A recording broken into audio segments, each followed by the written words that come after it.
Welcome to the Minding the Gap podcast. I'm Paul Bakke, licensed counselor with Behavioral Sciences of Alabama, and I'm with Dr. Barnhart, Dr. David Barnhart, and we are going to talk a little bit about writing. Again, this is our second installment of the writing, Why We Write podcast. Yes. Why do we write? So we talked about that last time. We talked about keeping a stress log that identifies different triggering situations and thoughts and feelings that are connected to those, and then levels of discomfort 1 to 10. We call them SUD levels. And so then the next step would be to, as we've written things down and become more aware of our thinking and our feelings and triggers, what we can do is, if we've established a pattern, so now you have a pattern of thinking in situations that may have come up, that's worth evaluating whether or not those thoughts are helpful ultimately. So the GOFAR test is an analysis where you take a thought and you evaluate its function. GOFAR stands for, does that thought help me meet my goal? Does that thought help me get along with other people, others? Does that thought help me feel the way I want to feel? Does that thought help keep me alive? And is that thought consistent with objective reality? So the GOFAR test is a way to evaluate a pretty broad range of things to keep it based on helpful, unhelpful. So the example we have here is a social situation. Let's say that you're writing in a stress log and you've come up with these situations that are there's thoughts and feelings that are connected to social situations. So evaluating what the thought is. So there's an upcoming social event, and the thought, the feeling is anxious, and the thought may be, I'm not sure what I'm going to say. I won't know what to say. People are going to think I'm weird, or they won't like me, or some thought like that, some kind of negative evaluation from other people, or even a negative evaluation of your own behavior, your own ability to talk. So we go through the GOFAR test. The first part of that would be, the next part of that is typically the behavior that's going to be connected to something, a situation like that would be typically be avoidance. You just don't go or don't talk to anyone. Mm-hmm. And then as we evaluate the outcome, further isolation, more frustration, more anxiety, and really no improvement in talking with people or enjoyment of social situations. So the behavior isn't helpful most of the time that's connected to those thoughts. The outcome is not helpful towards improvement in socializing and enjoying those kinds of events. So we're going to take that and go down the GOFAR list. So the first one would be to know what's your goal. So if your goal is to have more friends, to be more comfortable in social situations, does that kind of thinking help me reach my goal? What do you think, Dr. Barnhart? Well, first of all, I think we don't often think about what our goal is in a given situation. And so when we keep a stress log, we're keeping a stress log without the idea of what the goal is. So, but it helps. So when we think about these stresses, as you mentioned, that repeat themselves, Right. yeah. So what would my goal be? Yeah, and this one is kind of a typical thing that you and I see when we're talking to folks. People want to have more friends. They don't necessarily want to be the life of the party and all that, but they want to have more friends and be more comfortable in a social situation. So that gives us a goal, and it gets right to the very first question that's part of the GOFAR analysis. Right. And most people want to feel better about whatever their stress is. And most people want to manage that stress in a way that helps them. Mm-hmm. So that's the start of the goal, is being able to kind of flesh out what exactly do I want out of this this situation. So that's the question: does that thinking help me reach my goal of having more friends, be more comfortable in social situations? Yeah. So the What would thought, you what would you say? well, the specific thought is I won't know what to say and people will think I'm weird. So in terms of a thought, there's nothing in there that's goal directed at all. Right, And what we observe is that the outcome from that type of thinking is usually avoidance, as you mentioned. right. So And we're if that leads to avoidance, then that's not going to help. that's right. So we're going Not, to answer that one a no. yeah, I'm going to put an X by that. Okay. yeah. Okay, so negative. All right, next one. Does my thinking help me to get along with other people? Well, if it leads to avoidance, we have no, we have no way of learning how to get along with other people. Yeah. So Well, the other thing is that thought, and this is where we can get back to the behavioral response, mhm, uh, might be that in a social situation and this upcoming event, if someone's thinking, "Oh my gosh, I don't know what to say," mhm. they're going to think I'm weird. The person is probably going to be very quiet and look very uncomfortable, and that behavior usually doesn't help you get along with people when you're sitting there dreading and hating every second of it and wanting it to be over, and it's obvious that you don't want to be there. That's an excellent uh, point. so so So you don't make eye so contact. You know, you're not, right, you don't look approachable. Will you say a big fat no for that one? yeah, a big fat no. All right. Big fat no. All right, does my thinking help me feel the way I want to feel? Comfortable. Have identified the goal feeling as more comfortable in a situation. Some people may say more confident. Oh, I want to feel yeah. more confident Mm-hmm.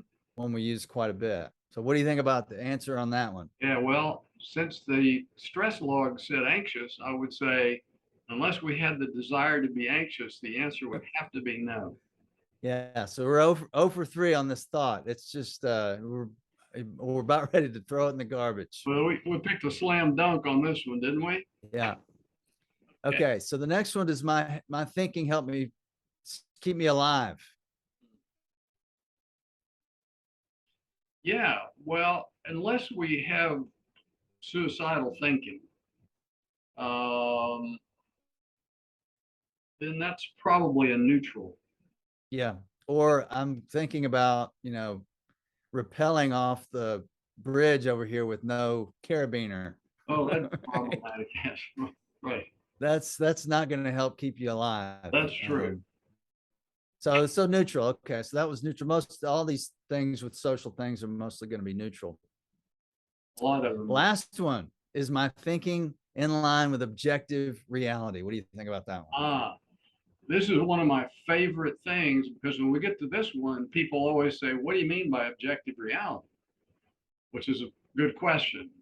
Objective reality generally would be that you and I or somebody else could look at something and agree that we're seeing it. Okay. It's Um, happening. yes. In this case, thinking that I won't know what to say is predicting something about the future. I could be right. And if I'm accustomed to thinking that way, maybe there's a probability I'm right, but I really don't know because the only thing I can do is live in this moment. I can't live tomorrow or even a minute from now and know what that's going to be like. So that wouldn't be, it's something I'm imagining in the future. The next one is also imagining something. People will think I'm weird. I mean, I could be right, and people might think I'm weird, but we find that people aren't very good mind readers. Yep, So that's right. probably So we not. got an 0 for 4 I think so. with a neutral. Yes. So as And think about just going through that process. It's reinforcing this idea that this way of thinking is not helping really in any functional way. Yes. Okay. So Yes. the next question would be, what are some alternative thoughts that would meet the GOFAR criteria? Because even if there's one no, only one no, chances are you can come up with a better way of thinking that will meet, all of them would be yes. Yes. Right. And one place I like to start on this is uh,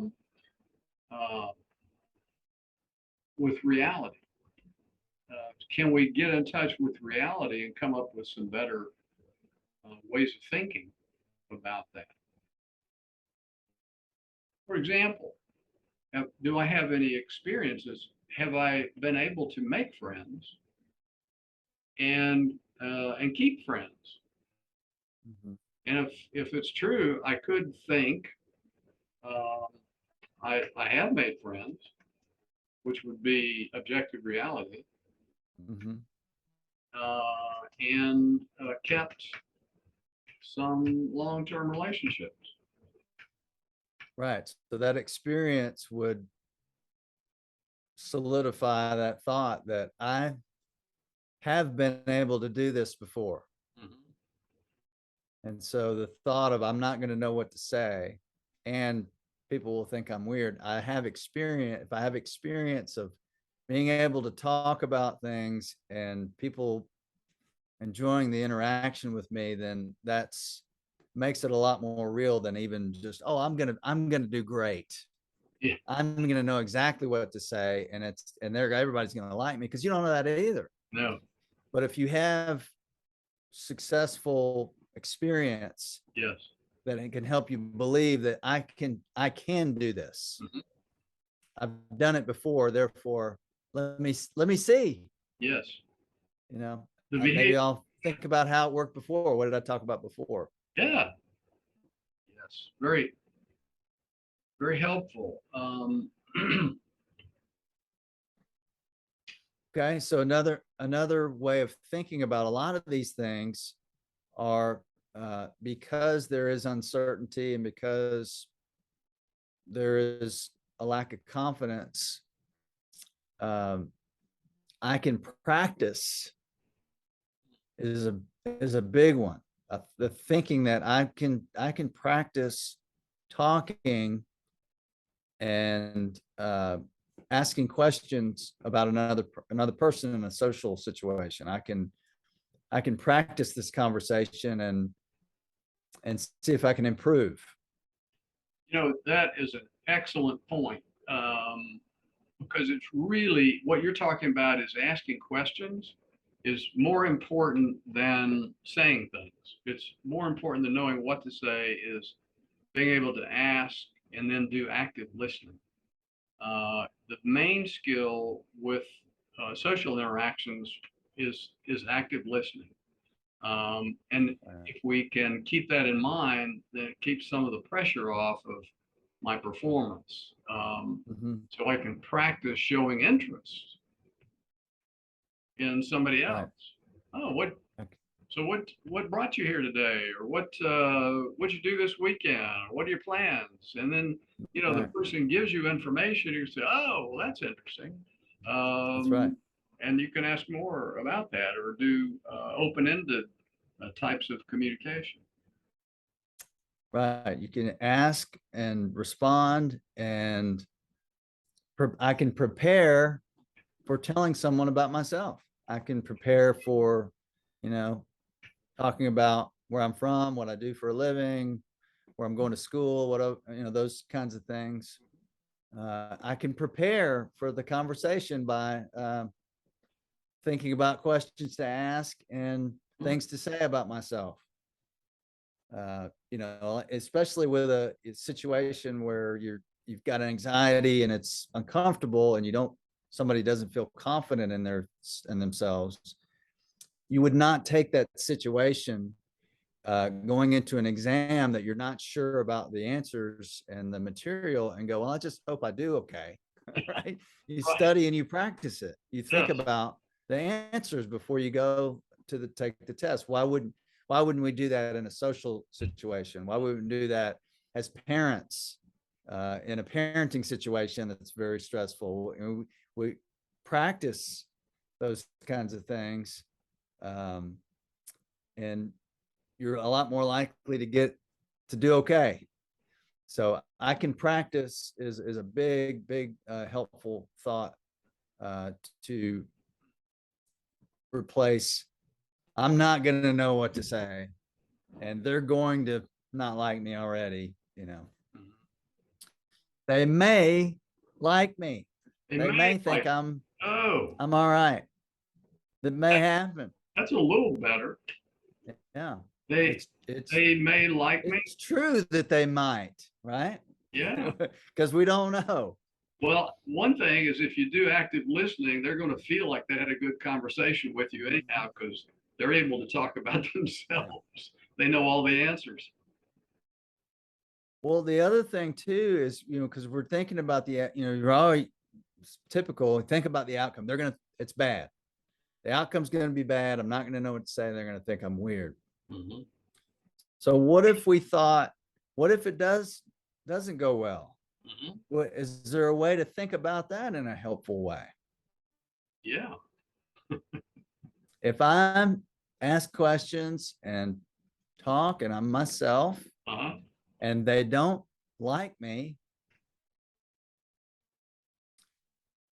that's just data that helps me to know that maybe I'm not going to be real close to this person, or maybe I can learn from that experience and have a different tactic the next time. So it's data. Yeah. If it doesn't go well, um, I'm going to be okay, and I'm going to use that as data to either determine is this person someone that that's I can turn into a friend, or maybe not. Yeah, they may not be somebody you want to relate to. If you've done active listening and shown interest in somebody and they're not responding to that, I think you just run across somebody that doesn't want to interact. They Maybe may be having the same feeling you are. could could be. It could They be. may be really nervous too. But that thought though is someone's response to me. It's about them, Hmm. whether they're nice and warm and friendly. That's an indication that they're pretty comfortable. They're nice and warm and friendly. Or if they're standoffish, maybe that doesn't have anything to do with me. So that's a real common thing that we talk about, and Hmm. as we get into therapy, is that a lot of times we get into these situations and we try to make others' response to us about us, and sometimes it's just about them. So I can practice, even if it doesn't go well. Maybe I can learn from it. Um, it's going to be good for me to do it, to have to face this. Hmm. Um, Well, that's certainly what we encourage is yeah. to, even though it's uncomfortable, if we learn how to face these circumstances, then ultimately we reduce the anxiety or the discomfort uh, due to exposure. Do you think if we practice these functional or alternative thoughts that it would lead to um, reduce stress? I think it would. I think that's really what we've been talking about with our minds in the gap kind of idea. The idea of mindfulness is to be in the present moment, to be aware, and to decide where we're going to take our minds, and not just where it goes automatically related to some stressful thing that's been reinforced. We want to be able to relieve our stress by being mindful of thoughts that help, thoughts that don't, and move our minds towards thoughts that help, and ultimately responses that help us meet our goals. Yes. Yeah. So that's the GOFAR test. That's it. Good job. Yeah. Next time, what we'll do is we'll take some of this and we'll move into the idea of the utility analysis. We'll get into behavioral responses and outcomes and whether those lead to outcomes that we want or not. As related to the first step was the stress log, then the GOFAR, and now how is our new thinking, maybe how can that help us get the outcomes that we want? I like it. All right. Well, thanks everybody for watching today. Yeah, I enjoyed it. Hey, thanks for your work. All right. Thank you. Bye.